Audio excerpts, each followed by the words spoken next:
देखिए, दो बड़े उद्देश्य को लेके ये यात्रा थी। एक, बेरोजगारी के खिलाफ।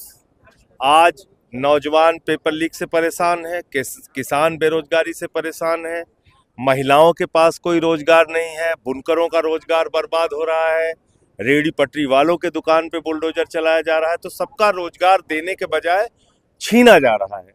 आउटसोर्सिंग करके बड़े पैमाने पे सरकारी नौकरियों को खत्म किया जा रहा है और इसके अलावा सामाजिक भेदभाव फैलाकर असली मुद्दों को दबाने की जो कोशिश की जा रही है, उसके खिलाफ ये यात्रा थी। सरयू तट से हमने ये यात्रा शुरू की थी और बहुत सफल यात्रा रही। जगह जगह इसको बहुत बड़ा जन समर्थन मिला।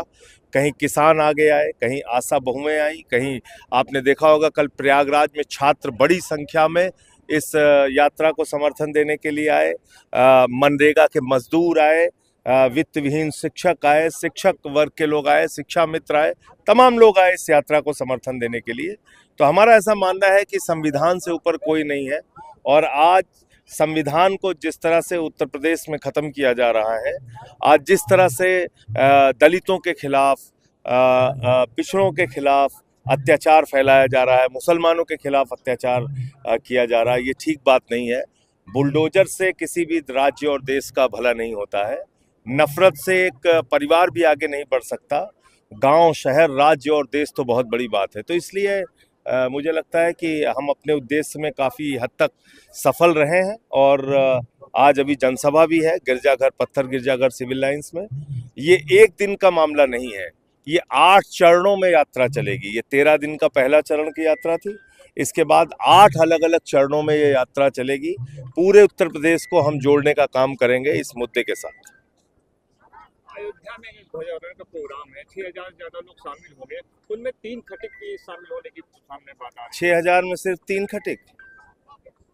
आप खुद अंदाजा लगा लीजिए कि कितना भेदभाव और किस प्रकार की इनकी सोच है। जब मंदिर का शिलान्यास रखा गया, उस समय देश के राष्ट्रपति थे रामनाथ कोविंद जी, वो दलित समाज से थे, उनको नहीं बुलाया गया। मंदिर का उद्घाटन हुआ, उस समय देश की राष्ट्रपति थी द्रौपदी मुर्मू जी, वो आदिवासी समाज से हैं, उनको नहीं बुलाया गया।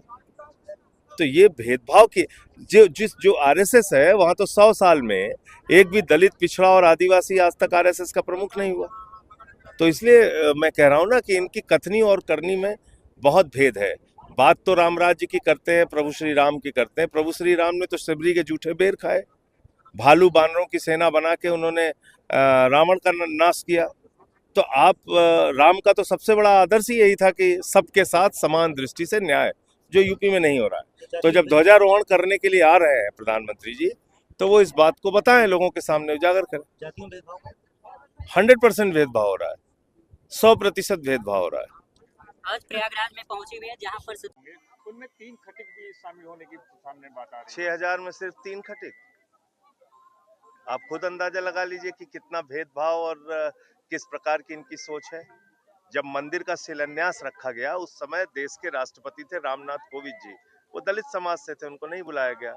मंदिर का उद्घाटन हुआ, उस समय देश की राष्ट्रपति थी द्रौपदी मुर्मू जी, वो आदिवासी समाज से हैं, उनको नहीं बुलाया गया।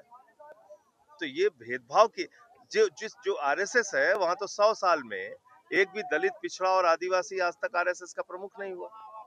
तो इसलिए मैं कह रहा हूं ना कि इनकी कथनी और करनी में बहुत भेद है।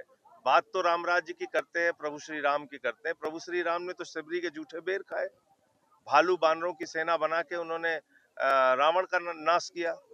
तो आप राम का तो सबसे बड़ा आदर्श ही यही था कि सबके साथ समान दृष्टि से न्याय, जो यूपी में नहीं हो रहा है। तो जब ध्वजारोहण करने के लिए आ रहे हैं प्रधानमंत्री जी, तो वो इस बात को बताएं, लोगों के सामने उजागर करें। 100% भेदभाव हो रहा है, 100% भेदभाव हो रहा है।